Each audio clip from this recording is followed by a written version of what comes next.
مل من القلم ومن القلم مليت، وعمت عينه قلمنا الما نفع شعره. تعب حتى الشعر ويا العراقيين، وصار بحاله هن وبالعراق قدره.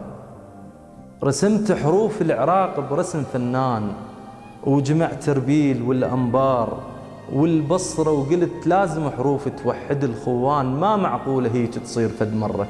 على جثثنا تدور هالفضائيات، ياه اللي يدور ياخذ الاجره. معصوبه العيون مشتفه الايدين، وانواع الرصاص يشوب بصدره.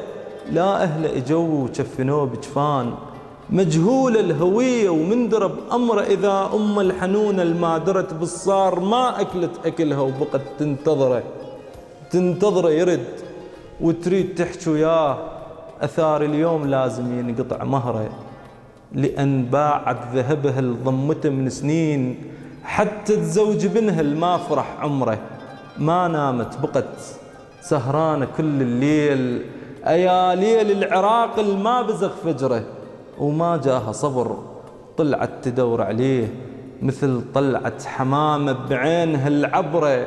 وما شافت ابنها وجاها ملك الموت. تعرف شن هي يعني تموت بالحسره؟ معناها الفرح صاير مثل عصفور شايل ورده بيده وخنجر بظهره.